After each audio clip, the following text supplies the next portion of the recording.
ठाणे महानगरपालिकेकडून दोन महत्वाचे अपडेट आलेले आहेत. पहिल्या याच्यात त्यांनी परीक्षा तारीख जाहीर केलेली आहे, सोबतच त्यांनी अभ्यासक्रम दिलेला आहे. आणि तिसरा महत्वाचा प्रश्न तुमच्यासाठी असणार आहे की आता पुढे उर्वरित जे आहे तर ते परीक्षा कधी होणार आहे याचं पण उत्तर मी तुम्हाला व्हिडिओमध्ये सांगणार आहे, म्हणून तुम्ही व्हिडिओ हा पूर्ण बघायचा आहे. ठाणे महानगरपालिकेकडून 31ला संध्याकाळी ही अपडेट जी आहे तर ती आलेली होती, ज्याच्यामध्ये त्यांनी ठाणे महानगरपालिकेच्या सरसेवा भरती जी परीक्षा होती 2025 ची त्यांनी बरोबर 2026 लावून दिलं. ऍक्च्युली 2025 मध्येच व्हायला पाहिजे होती, ही 26च्या आत्ता होत आहे. त्याच्यामध्ये गट क आणि गट ड ची ही भरती प्रक्रिया होती.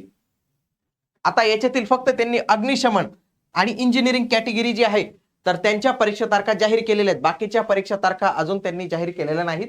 त्या परीक्षा तारखांमध्ये जर आपण पाहायला गेलं तर बघा, सहाय्यक अग्निशमन अधिकारी, चालक, वाहन चालक आणि फायरमन तर यांची परीक्षा होणार आहे. सोबत कनिष्ठ अभियंता नागरी म्हणजे हे सिव्हिल आहे, सिव्हिल इंजिनिअरिंग वाल्यांचं, आणि खालचं पण जे आहे तर ते सिव्हिल इंजिनिअरिंग वाल्यांचं आहे. कनिष्ठ अभियंता विद्युत आणि कनिष्ठ अभियंता मेकॅनिकल तर यांची परीक्षा ही 1 सप्टेंबर आणि 2 सप्टेंबरला होणार आहे. परीक्षा TCS पॅटर्न नुसार जी आहे तर ती इथं होणार आहे, हे तुम्हाला इथं लक्षात घ्यायचंय. आता हे जे अग्निशमन फायरमॅनचं आहे मित्रांनो, आता तुमच्याकडे 1 महिना आहे आणि या 1 महिन्यात तुमची व्यवस्थित ही बॅच, तांत्रिक स्वरूपाची बॅच ही पूर्णपणे कव्हर होऊ शकते. अशा पद्धतीचे लेक्चर्स आहेत. ज्यांनी नुकतंच अप्लाय केलं असेल तर महाराष्ट्रात ही एकमेव बॅच आहे मित्रांनो. महाराष्ट्रात कोणाकडेच ही जी फायरमनची जी बॅच आहे तर ती अवेलेबल नाही. सर्व टेक्निकल लेक्चर्स, त्याच्या नोट्स सर्व काही अवेलेबल आहे. इग्नाइट अकॅडमीचं ऍप्लिकेशन डाउनलोड करून तुम्ही त्याला एनरोल करू शकतात. आता हे जे पद आहे तर यांना खऱ्या अर्थाने आपल्याला जे आहेत तर ती बघा, हे जे टेक्निकलचे पोस्ट आहेत याच्यासाठी टेस्ट सिरीज जी आहे तर ती लवकरच आपल्या प्लॅटफॉर्मवर तुमच्यासाठी उपलब्ध होऊन जाईल.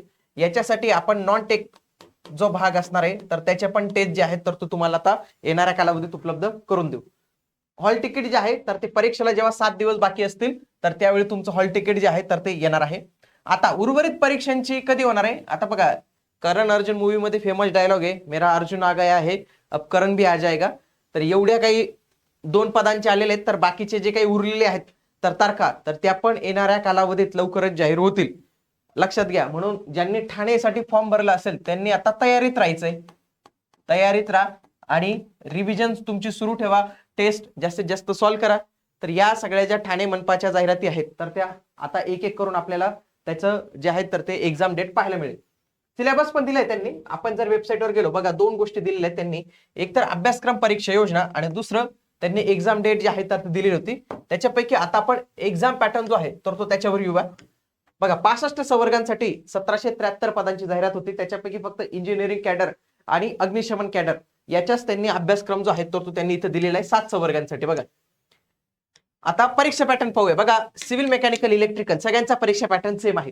त्याच्यामध्ये मराठीवर 10 प्रश्न, इंग्रजीवर 10 प्रश्न, सामान्य ज्ञानावर 10 प्रश्न आणि बौद्धिक चाचणीवर 10 प्रश्न. म्हणजे काय की जो नॉन टेकचा भाग आहे, नॉन टेकचा भाग आहे तो तुमचा 40चा आहे. जो टेक्निकल भाग आहे तो आहे 60. किती आहे, तो आहे 60 भाग पाहायला मिळतो. नॉन टेकचा 40 आहे, टेक्निकलचा 60 आहे. पदवी लेवलचा दर्जा आहे. मराठी इंग्रजी दोन्ही भाषेत प्रश्न असतील. फक्त टेक्निकल हे इंग्लिश मध्येच पूर्णतः पाहायला मिळणार आहे. 2 तास वेळ असणार आहे. आता याच्यामध्ये त्यांनी एक गोष्ट दिलेली आहे, एक म्हणजे तो म्हणजे काय की निगेटिव्ह मार्किंग असणार आहे का, निगेटिव्ह शक्यतोवर निगेटिव्ह नसतेच. हा, दुसरं एक गोष्ट असतं ग्रुप टाइम असतो, ग्रुप टायमिंग. तर मला वाटतं तर ते येणाऱ्या कालावधीत त्याच्या संदर्भाची घोषणा जी आहे तर ते होऊ शकते. आणि आतापर्यंत ते TCS ने ग्रुप वाईज टायमिंग दिलेलाच आहे. ठाणे मनपासाठी पण तुमचा ग्रुप वाईज टायमिंग जो आहे तर तो येणारच आहे. हे तुम्ही लक्षात धरूनच त्या हिशोबानेच तुमची टेस्ट, तुमची प्रॅक्टिस जी आहे तर ती तुम्ही इथं केली पाहिजे. सिव्हिल मेकॅनिकलचा सारखा आहे. बाकी याचा जो आहे ना तर तो पॅटर्न कसा दिलेला आहे, डायरेक्ट 50 देऊन दिलेले आहेत. मराठी, इंग्रजी, सामान्य ज्ञान, बौद्धिक चाचणी आणि तुमचा टेक्निकलचा जो काही अग्निशमनचा तांत्रिक विषय असेल, अग्निशमनचा तांत्रिक विषय असेल.